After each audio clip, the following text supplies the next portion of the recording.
وأحسن منك لم تر قط عيني وأجمل منك لم تلد النساء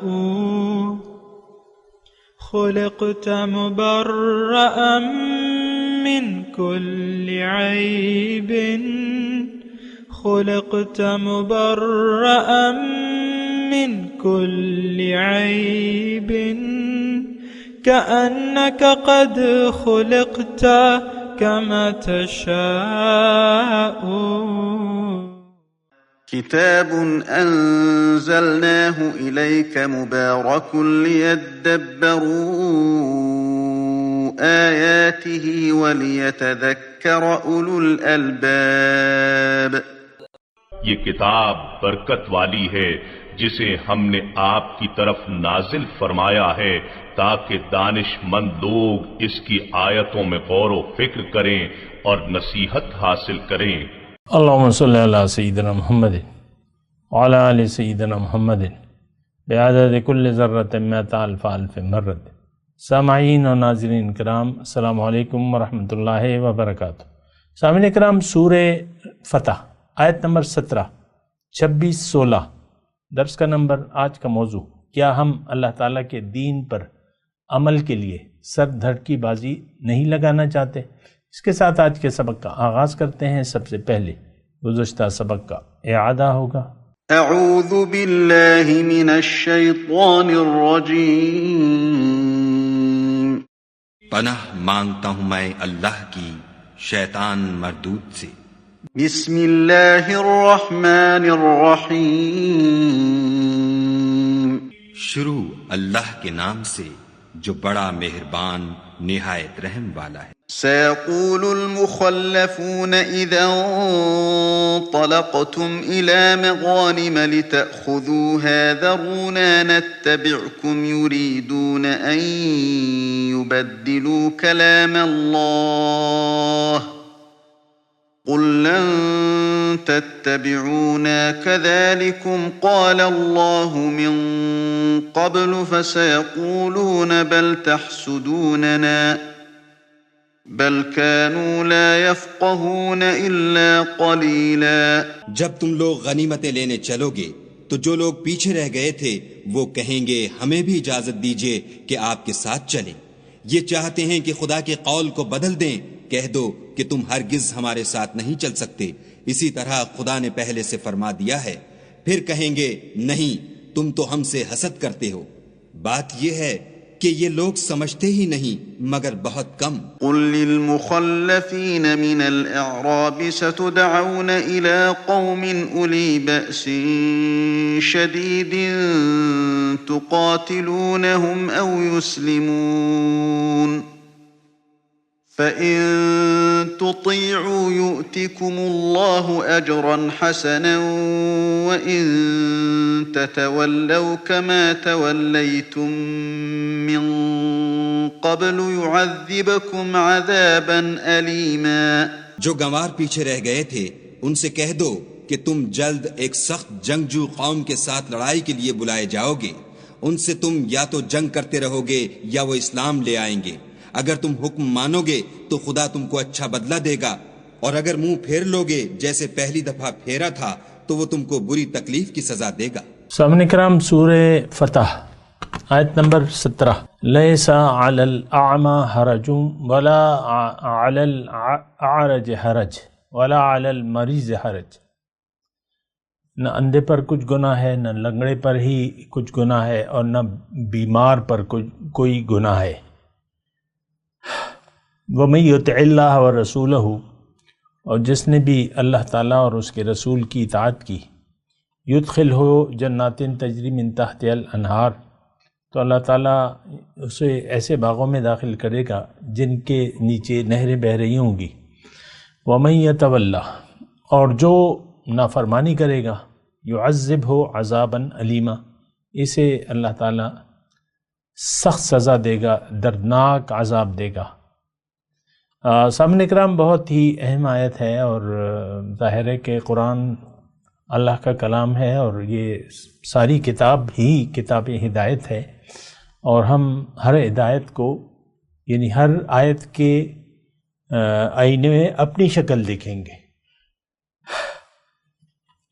تو بہرحال اس کا لیس علی الاعمی حرج، یعنی اس کا تو ایک شان نزول کے بارے میں بیان ہے، اور وہ یہ ہے کہ اللہ تعالیٰ ناراض ہوا، جو لوگ جا سکتے تھے عمرے پر اور انہوں نے نافرمانی کی اور نہیں نکلے، نہ گئے۔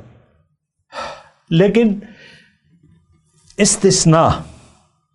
استثناء ہے کہ جو لوگ نہیں جا سکتے، جن کا کوئی عذر ہے، ان کے لیے کوئی حرج نہیں ہے، یعنی اندھا یا اس میں بیان ہو رہا ہے نہ لنگڑا اور نہ مریض۔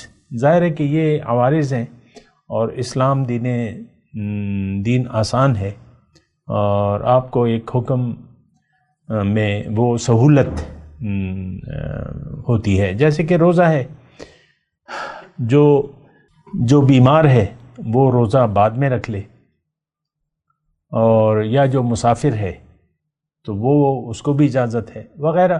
نماز میں قیام فرض ہے، اگر کوئی کھڑا نہیں ہو سکتا تو بیٹھ کے پڑھ لے، اور اگر کوئی پانی نہیں ہے وضو کے لیے تو تیمم کر لے، اس کی اپنی شرائط ہیں وغیرہ، اس کی میں تفصیل میں نہیں جاتا۔ لیکن اللہ تعالیٰ دیکھیں ایک اصول ہے ہمارے دین کا کہ فاتقوا اللہ ما استطعتم، تم سے جتنا ہو سکتا ہے تم تقوی اختیار کرو، بس۔ اللہ تعالیٰ نے فرمایا ہے کھلے طور پہ کہ لا یکلف اللہ نفسا الا وسعها، اللہ تعالیٰ کسی نفس کو پابند نہیں کرتا لیکن اس کی طاقت کے مطابق۔ تو دین آسان ہے، دین آسان ہے۔ اب ہمارے جو 5 بنا ہیں اس میں 2 اجزاء ایسے ہیں جو کہ صاحب استطاعت پر فرض ہے، یعنی جو کلمہ، نماز، روزہ، حج، زکوٰۃ ہے، تو اس میں ایک تو زکوٰۃ ہے اور ایک حج ہے۔ آپ پہ حج فرض نہیں ہے اگر آپ کی استطاعت نہ ہو، اور آپ زکوٰۃ اگر لینے والے نہیں ہیں، دینے والے نہیں ہیں، تو پھر آپ لینے والے ہیں، آپ لے لیں، یعنی آپ کے پاس ہے ہی نہیں مال تو آپ لینے والے بن جائیں۔ بہرحال تو یہاں پہ اللہ تعالیٰ فرما رہے کہ نہیں، ایسی کوئی بات نہیں ہے، کوئی اندھا ہے، نابینا ہے، اور کوئی لنگڑا ہے، چل نہیں سکتا، یا کوئی مریض ہے، تو کوئی بات نہیں، ان پہ کوئی حرج نہیں ہے۔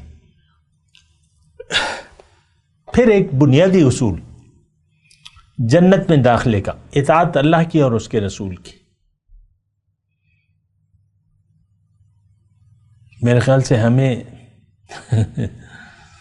کوئی دلچسپی نہیں ہے جنت جانے کی، اللہ کی اطاعت اور رسول کی اطاعت، اس پہ اللہ تعالیٰ نے زور بھی دیا ہے۔ اور یہ دیکھیں، اللہ کی اطاعت اور رسول کی پیروی یہ بنیادی چیزیں ہیں، ہماری نظر میں اس کی کوئی اہمیت نہیں ہے۔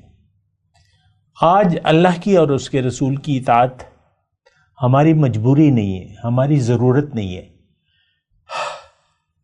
اور ہم اپنے آپ کو ایزی فیل کرتے ہیں، یعنی اس پابندی، اطاعت اللہ کی اور اس کے رسول کی پابندی اگر ہم پہ نہ ہو تو ہم کہتے ہیں، ہم خوش ہوتے ہیں، یعنی ہم اپنے آپ کو آزاد رکھنا چاہتے ہیں۔ لیکن اس آزادی میں تباہی ہے، غلامی میں نجات ہے۔ یہ ایک بات نوٹ کر لیں، اللہ کی غلامی، یا تو آپ اللہ کے غلام ہیں، یعنی اللہ تعالیٰ کے بندے ہیں، یا نہیں ہیں۔ آج دیکھیں ہمارے آج کل جو بھی ہے دین اسلام، اس میں ہمارے لیے کوئی دین یعنی غلامی کا کوئی تصور نہیں ہے، حالانکہ مسلمان اللہ کا بندہ ہوتا ہے، ہم نفس و شیطان کے بندے ہیں۔ غور کیجئے نا، دیکھیں میں آپ سے بار بار کہتا ہوں کہ میرے یہاں بیٹھنے کا مقصد صرف یہ ہے کہ 1-2 خیر کی باتیں آپ کو میں سناؤں اور آپ سن لیں، میں خود بھی اس پہ عمل کروں، آپ کو بھی کہوں، ہم ہیں نفس کے غلام، نفس کے بندے ہیں۔ آپ دیکھ لیں نا ہماری میں ہم پر کتنا حاوی ہے،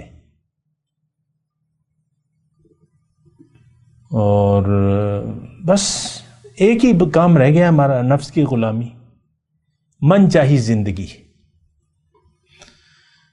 گھر میں بھی آپ دیکھ لیں میاں بیوی کا جو آپس میں برتاؤ ہے وہ نفس کی غلامی کا ہے۔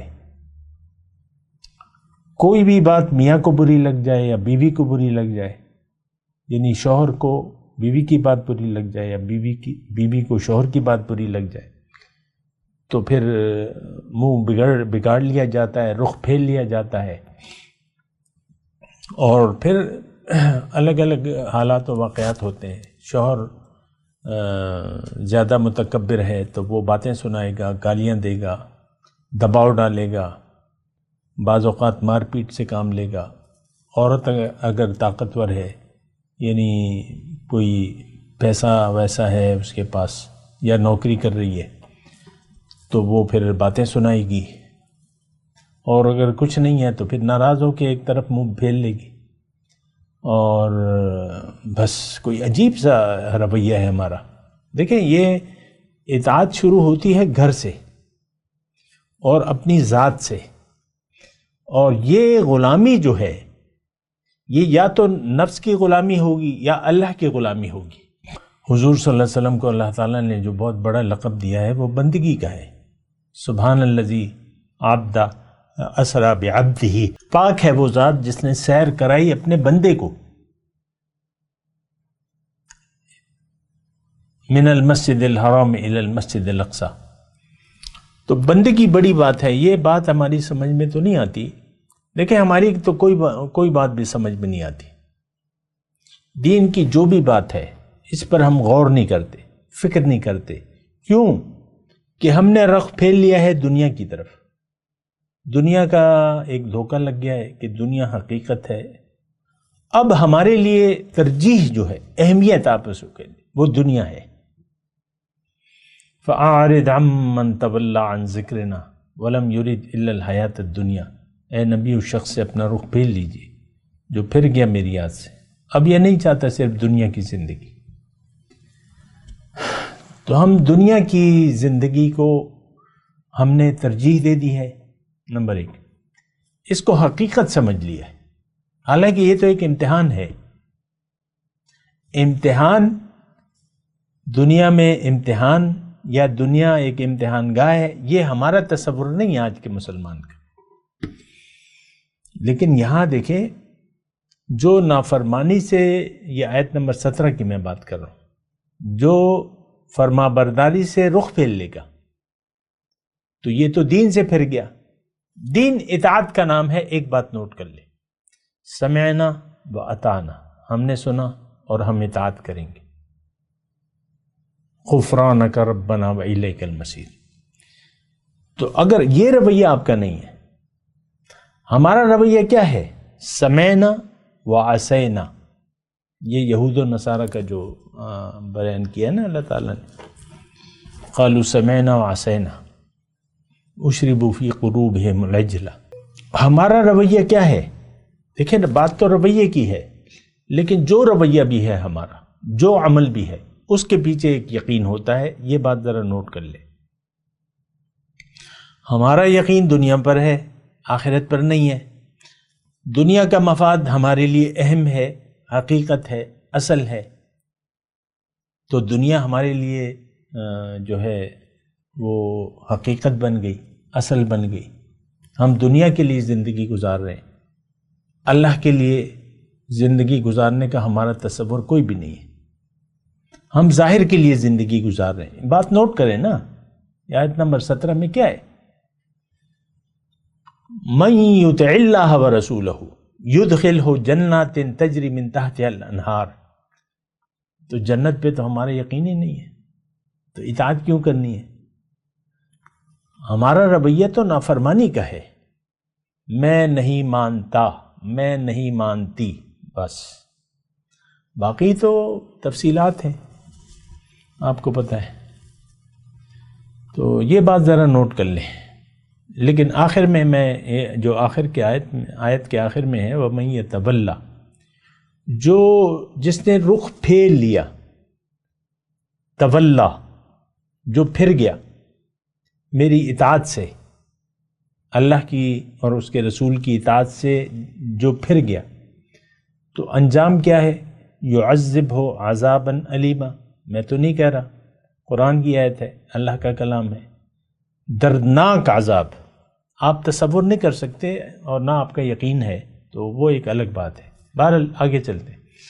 لقد رضی اللہ عن المؤمنین اذ یبایعونک تحت الشجرہ، بے شک اللہ تعالیٰ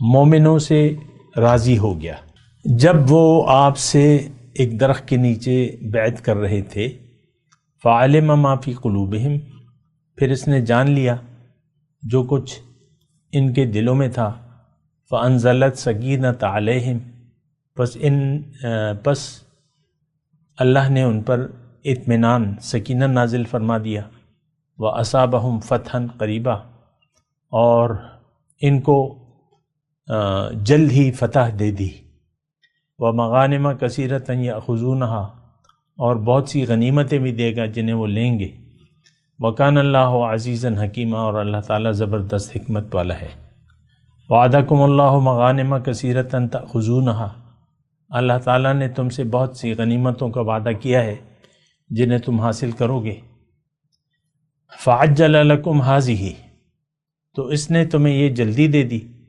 یعنی یہ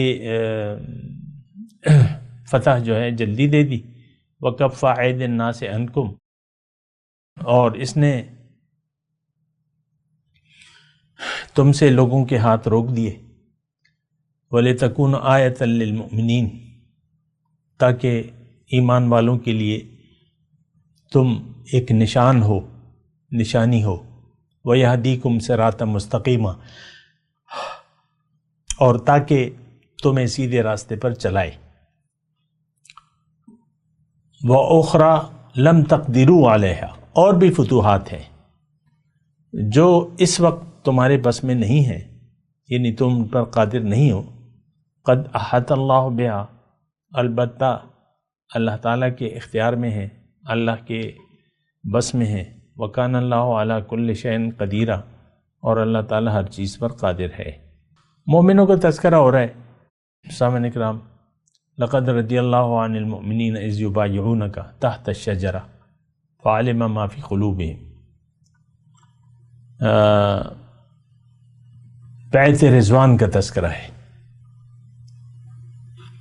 تو معلوم ہے آپ کو، ہونا چاہیے کہ رسول صلی اللہ علیہ وسلم نے ایک موقع ایسا آیا جب وہ حدیبیہ میں ٹھہراؤ کیے ہوئے تھے، حضرت عثمان کو انہوں نے بھجوایا بات چیت کے لیے مکے، وہ وہاں یعنی 2-3 دن رکے رہے،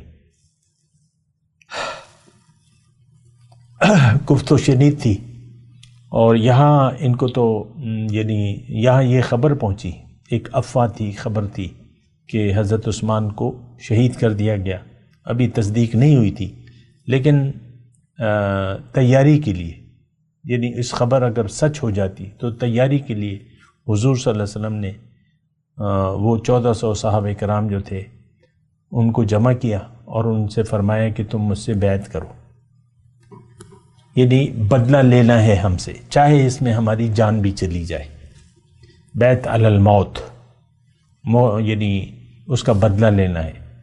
ظاہر ہے سفیر کا قتل کسی بھی قانون میں جائز نہیں ہے، کسی بھی قانون میں سفیر کو امن ہوتا ہے، تحفظ ہوتا ہے۔ تو جب یہ افواہ پھیل گئی تو حضور صلی اللہ علیہ وسلم نے حفظ ما تقدم کے طور پہ، یعنی دیکھیں وہ تیاری تو ہوتی ہے، لیکن ایک موقع وہ جب یہ آیا تو حضور صلی اللہ علیہ وسلم نے سب کو جمع کیا کہ ایسی افواہیں ہیں، لیکن اگر کوئی موقع آیا یہ سچ ثابت ہوئی تو پھر تم نے لڑنا ہے۔ اور تو صحابہ کرام نے کہا ٹھیک ہے، تو حضور صلی اللہ علیہ وسلم ایک درخت کے نیچے بیٹھ گئے اور ہر ایک سے بیعت لینے لگے، 1400 تقریباً صحابہ کرام تھے اور ایک کثیر تعداد تھی. کیا منظر تھا کہ بیعت علی الموت ہو رہی ہے اور اپنے سر دھر کی بازی لگا دینے کا وعدہ ہو رہا ہے. دیکھیں اب اس میں کیا ہے، اس میں اللہ تعالیٰ فرمایا میں راضی ہو گیا. وہ موقع تو نہیں آیا، قتال کا، جنگ کا موقع تو نہیں آیا، لیکن اللہ فرما رہا ہے میں راضی ہو گیا تمہارے اس جذبے پہ. دیکھیں اللہ تعالیٰ کو، اللہ تعالیٰ نے فرمایا لن ینال اللہ لحومها ولا دماء ولکن ینالہ التقوی منکم. اللہ تعالیٰ ہمارے دل کو دیکھتا ہے، تقوی کو دیکھتا ہے، جذبے کو دیکھتا ہے. اصل چیز تو جذبہ ہے. اور یہ ابراہیم علیہ السلام کی جو ساری زندگی تھی، اس میں ہمارے لیے ایک نمونہ ہے. وَلَكُمْ أُسْوَةٌ حَسَنَةٌ فِي إِبْرَاهِيمَ وَالَّذِينَ آمَنُوا مَعَهُ. تو اسوہ حسنہ ابراہیم علیہ السلام کی زندگی کا بھی اللہ تعالیٰ نے ہمارے لیے قرار دیا ہے. تو دیکھیں ان کی قوم نے ان کو یعنی آگ میں ڈالنے کا فیصلہ کیا، تو وہ اس فیصلے پہ راضی ہو گئے. کوئی واویلا نہیں، کوئی فریاد نہیں، اور چپ چاپ جو ہے وہ چلے گئے آگ میں. اللہ نے بچا لیا. پھر اسی طرح انہوں نے اپنے گھر بار، فیملی، سب کو چھوڑ دیا، ہجرت کر لی، اور کوئی شکوہ گلہ فریاد نہیں. پھر وہ حضرت ہاجرہ رضی اللہ تعالیٰ عنہا نے ان کو اللہ کے حکم سے ریگستان میں چھوڑ دیا، اور کوئی اسباب نہیں تھے زندگی کے، اور شیر خوار بچہ تھا، اور تو وہ ایک جذبہ تھا اللہ کا حکم اور اس کی اطاعت کرنی ہے، اسباب نہیں ہے. یعنی حضرت ہاجرہ کو جب چھوڑ رہے تھے، وہاں کوئی بازار نہیں تھا، کوئی آبادی نہیں تھی، کوئی پانی نہیں تھا، کوئی کھانے پینے کا انتظام نہیں تھا، حکم الہی تھا. یہ وہ جذبہ ہے جو درکار ہے. یہ ہمارے لیے نمونہ ہے کہ جب حکم آ جائے پھر اسباب کو نہیں دیکھنا. فَافْعَلُوا مَا تُؤْمَرُونَ، جو حکم ہے وہ کر ڈالو. تو پھر کیا ہوا؟ جب انہوں نے اللہ پہ بھروسہ کیا اور اللہ کے حکم کی تعمیل کی، تو اللہ تعالیٰ نے ان کو ضائع نہیں کیا. اللہ تعالیٰ ان کے لیے کافی ہو گیا. وہ ریگستان میں جو پانی نکلا ہے، تو آج تک اور قیامت تک وہ اپنی بہاریں دکھاتا رہے گا. پانی وہ کمی نہیں ہو رہا ساری دنیا کو پلایا جا رہا ہے. پانی ہے کہ وہ ختم ہی نہیں ہو رہا، حالانکہ وہاں کہیں اور پانی نہیں ہے، وہاں ایک جگہ پانی ہے بس. باقی تو وہ سمندر کے پانی کو صاف کرتے ہیں یا جو بھی کرتے ہیں، وہ باقی تو ریگستان ہے. وہ نشانی آج بھی موجود ہے. پھر حضرت ہاجرہ نے جو دوڑیں لگائیں صفا اور مکہ کے درمیان، وہ چلت پھرت کو اللہ تعالیٰ نے عبادت قرار دے دیا. سعی، ان الصفا والمروۃ من شعائر اللہ. وہ بیوی جو راضی ہو گئی اللہ کے حکم پہ، اور یعنی ایک قدرتی عمل تھا پانی کے لیے، اور ان کی تگ و دو ایک قدرتی عمل تھا، وہ بھاگ دوڑ اللہ تعالیٰ نے محفوظ کر لی. میلین اصغرین اخضرین میں وہ سبز جو روشنی کے مقام آتا ہے، وہاں پہ آپ دوڑ کے جاتے ہیں. کیوں؟ کہ حضرت ہاجرہ نے دوڑ لگائی تھی. سبحان اللہ. تو یہ بات تھوڑا سا محسوس کریں. یہاں بھی جو یہ تذکرہ ہو رہا ہے کہ میں راضی ہو گیا، اللہ راضی ہو گیا. اب اللہ راضی کیوں ہوا؟ کس بات پہ ہوا؟ کہ مال و جان کو انہوں نے اپنی مال و جان کا جو سودا کیا تھا، ان الذین یبایعونک، اس کی تکمیل کے لیے عہد کر لیا. اذ یبایعونک تحت الشجرہ. اللہ کو دیکھیں، نہ ہمارا مال چاہیے نہ جان چاہیے، اللہ کو وہ قربانی کا جذبہ چاہیے. وہ ہے نا کہ ان اللہ لا ينظر، اللہ تعالیٰ تمہاری صورتوں کو اور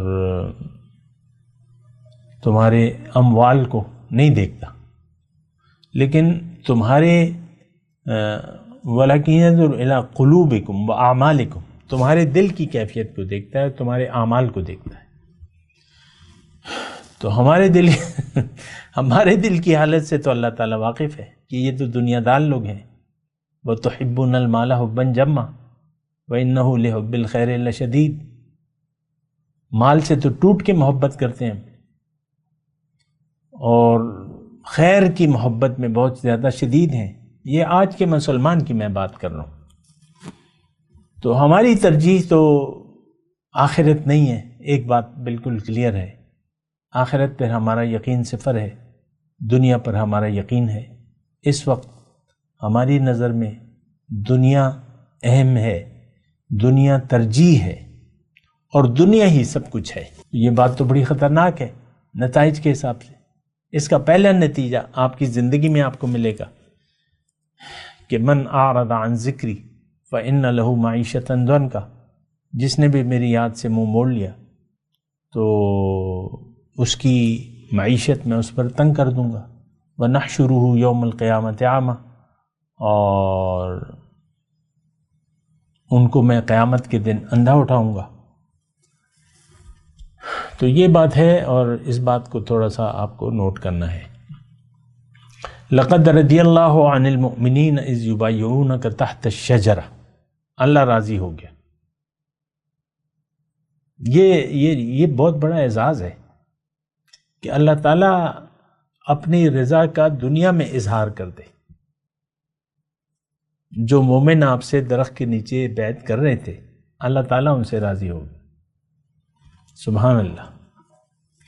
یہ وہ مقام ہے جس کے لیے ہم نے، دیکھیں وہاں پر کیا ہوا، صحابہ کرام جو بیعت کر رہے تھے وہ دراصل سر دھڑ کی بازی لگانے کا عہد کر رہے تھے۔ ایسی بات تھی نا،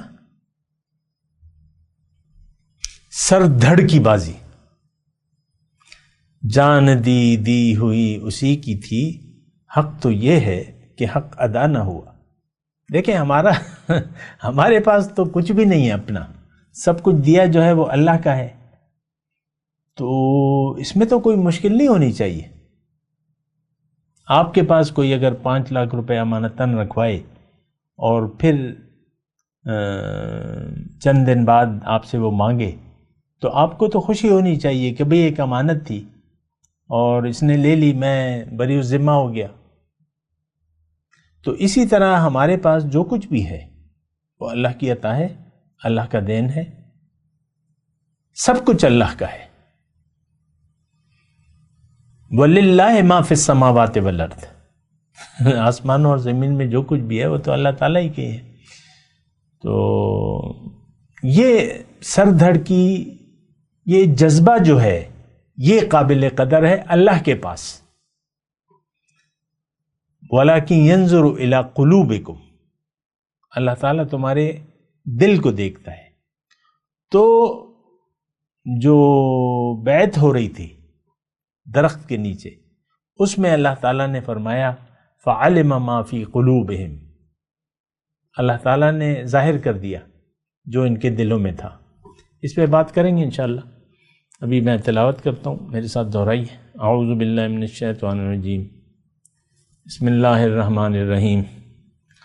لیس علی الاعمى حرج ولا علی العرج حرج ولا علی المریض حرج ومن يطع الله ورسوله يدخله جنات تجری من تحتها الانہار ومن يتولى يعذبه عذابا علیما۔ اب ان آیت کی تلاوت اور ترجمہ۔ اعوذ باللہ من الشیطان الرجیم، پناہ مانگتا ہوں میں اللہ کی شیطان مردود سے۔ بسم اللہ الرحمن الرحیم، شروع اللہ کے نام سے جو بڑا مہربان نہایت رحم والا ہے۔ ليس على الأعمى حرج ولا على الأعرج حرج ولا على المريض حرج ومن يطع الله ورسوله يدخله جنات تجري من تحتها الأنهار ومن يتول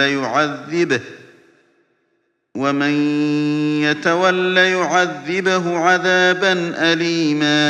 نہ تو اندھے پر گناہ ہے کہ سفر جنگ سے پیچھے رہ جائے، اور نہ لنگڑے پر گناہ ہے، اور نہ بیمار پر گناہ ہے، اور جو شخص خدا اور اس کے پیغمبر کے فرمان پر چلے گا خدا اس کو بہشتوں میں داخل کرے گا جن کے تلے نہریں بہہ رہی ہیں، اور جو روگردانی کرے گا اسے برے دکھ کی سزا دے گا۔ اس کے ساتھ ہی آج کے درس کا وقت اختتام کو پہنچا۔ اگلے درس میں انشاءاللہ ملاقات ہوگی۔ وآخر دعوانا ان الحمد للہ رب العالمین۔ مولایا صلی وسلم دائما ابدا علی حبیبک خیر الخلق کلہم۔